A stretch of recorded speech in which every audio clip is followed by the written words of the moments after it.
noches, abogado Pablo Gerardo Matamoro y Cecia en estudios. Buenas noches a todo el pueblo hondureño que se está informando con nosotros. Nos acompaña el doctor Oscar Díaz, quien es el jefe de la Unidad de Cuidados Intensivos del Instituto Hondureño de Seguridad Social y también está colaborando en la Unidad de Cuidados Intensivos del Hospital Leonardo Martínez en el tratamiento de pacientes que han sido diagnosticados con COVID-19. Doctor, buenas noches. Háblenos acerca de este protocolo Catracho que propone una serie de medicamentos para tratar la enfermedad y evitar que los pacientes que tienen COVID-19 lleguen a respirador artificial. Muy buenas noches, señores periodistas en cabina, televidentes de HCH. Sí, pues estamos trabajando con este protocolo de tratamiento que anda en la búsqueda de encontrar alternativas terapéuticas que pudiésemos dar a nuestra población desde una forma sostenible desde el punto de vista financiero y sobre todo con la intención de reducir la cantidad de enfermos graves y muertes que nos hagan colapsar nuestro sistema de salud. Háblenos acerca de las etapas que han identificado de la enfermedad y cómo ahora ustedes han determinado que deben atacar el problema mucho antes de que se llegue a los días críticos. Bien, en este sentido y en el cuadro que ustedes tienen aquí atrás, se los muestro rápidamente, tenemos tres fases que están identificadas por colores. La fase verde es la fase de replicación viral, donde empiezan los primeros síntomas, donde los pacientes en un porcentaje bastante elevado tienen, digamos, unas manifestaciones no severas de la enfermedad.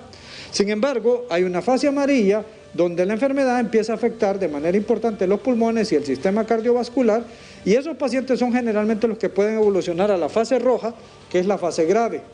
La idea del protocolo Catracho, que es un trabajo de muchos médicos, tanto aquí en la región norte del país como Tegucigalpa, y un médico hondureño que trabaja en los Estados Unidos, que se llama Miguel Sierra Hoffman, es tratar de encontrar un tratamiento que nos evite que nuestros pacientes pasen distintamente de la fase verde a la fase amarilla o a la fase roja. ¿Por qué? Porque eso nos va a permitir liberar camas de hospitalización y sobre todo no nos va a generar tanta presión sobre las unidades de cuidado intensivo, que ya son unidades con pocas camas disponibles en el país.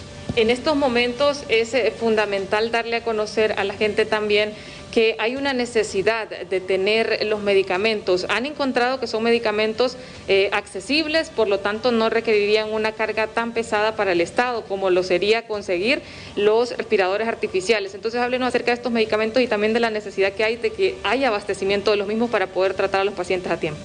En la búsqueda de este protocolo, precisamente, y que estamos socializando con médicos de todo el país a través de los diferentes canales de comunicación de SINAGER o de la Secretaría de Salud, es precisamente eso, optimizar los recursos que tenemos. Por ejemplo, en la fase verde ocupamos un medicamento que es bastante barato, que se llama ivermectina, que es muy importante tenerlo disponible para todas las unidades de atención primaria. Eso es un compromiso que deben tener las autoridades para poder tenerlo disponible y que lo podamos emplear de manera masiva en la población. Es un medicamento barato que nos reduce bastante la replicación viral. Hay otros medicamentos que ya tenemos y que estamos trabajando con ellos, como hidroxicloroquina, que igual es necesario tenerlos disponibles, pero además en esta fase del protocolo Catracho se ha introducido un medicamento que se llama colchicina, cuyo uso se emplea en otro tipo de enfermedades, pero que en esta enfermedad en particular nos está mostrando datos muy interesantes en relación a la reducción de las complicaciones inflamatorias antes de que el paciente se ponga muy enfermo. Esto nos permitiría evitar que el paciente pase de la fase amarilla a la fase roja, donde en la fase roja pues los tratamientos son mucho más costosos, como por ejemplo el medicamento que se llama tocilizumab, que no es muy disponible en el país, o las transfusiones de plasma de los pacientes recuperados, que todavía es una tecnología que hay un protocolo por parte de la Cruz Roja desarrollándose, pero que todavía no tenemos suficientes donantes como para decir que tenemos para poder aplicar a una gran cantidad de población.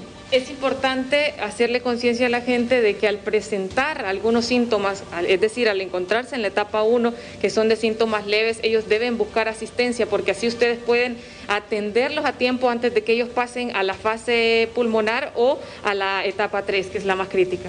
Indudablemente, este es un mensaje muy importante para la población, porque hemos observado que los pacientes muchas veces están mucho tiempo en su casa y cuando buscan ayuda médica ya están bastante complicados. Y esto tiene que ver con muchas razones, por el estigma social, porque a la gente le da pena, porque la gente de repente piensa que no tiene la enfermedad. Entonces es muy importante que las personas ante los primeros síntomas acudan a los centros de asistencia para poder iniciar un tratamiento temprano. Eso puede ayudarnos a salvar muchísimas vidas. El hecho que personas asistan oportunamente. Y por otro lado también nos facilita que esas personas podamos controlar sus contactos y que no diseminen más la enfermedad, tanto a sus familiares o con las personas con que trabajan. Nos permite un aislamiento más efectivo. Entonces sí es muy importante que si estamos en esa primera fase de síntomas, ¿y qué síntomas son? Los síntomas que pueden ser tan diferentes como por ejemplo tener dolor de garganta, tener un poquito de congestión nasal, tener tos, tener fiebre o no tener fiebre, tener manifestaciones en la piel, tener diarrea, náuseas o vómitos. Todos esos son síntomas que la población tiene que tener como alerta y si tiene uno de esos síntomas acudir rápidamente a un centro de atención asistencial. Volviendo al tema del protocolo Catracho, también saber que pues en estos momentos ustedes están trabajando en la familiarización de los otros médicos que se encuentran en todas partes del país para que ellos también tengan o sepan cuál va a ser el manejo correcto de cómo aplicar estos medicamentos y así no se saturen los hospitales de Tegucigalpa o los de la zona norte.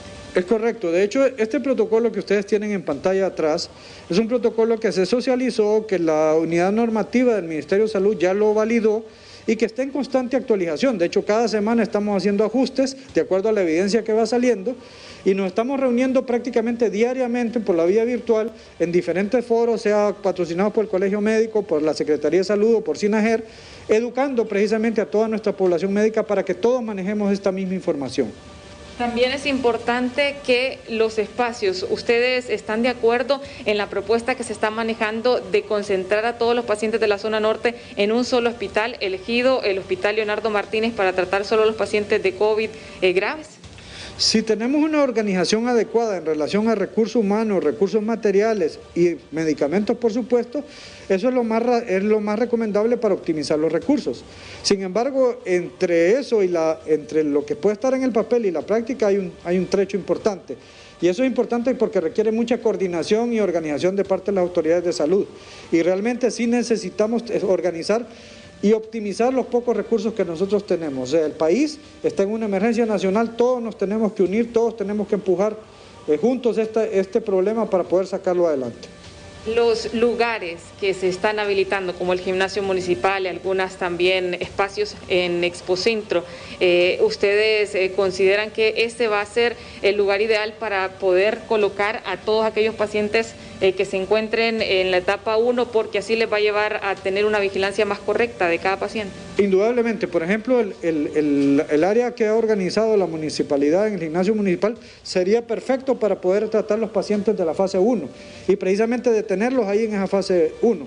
Si algún paciente, porque tenga otras enfermedades y todo, pase a una fase 2, pues podemos pasarlo ya a una unidad de atención como la de Leonardo Martínez o el Hospital Mario Rivas o el Seguro Social. Y si ya ocupa cuidado intensivo, pues a las unidades de cuidado intensivo que están habilitadas. O sea que sí, así tendría que ser el tratamiento de una manera estratificada para poder ir separando los casos menos complicados de los más complicados y optimizar los recursos que tenemos. Escuchábamos las declaraciones del doctor Oscar Díaz, quien, como ya lo mencionamos, es jefe de la Unidad de Cuidados Intensivos del Instituto Hondureño de Seguridad Social, y nos amplía detalles acerca de esta situación del COVID-19, el abordaje médico y también las necesidades sobre que haya medicamentos a tiempo y que los espacios se habiliten en el momento justo. Con esta información volvemos a los estudios de HCH Televisión Digital. Compañeros, buenas noches.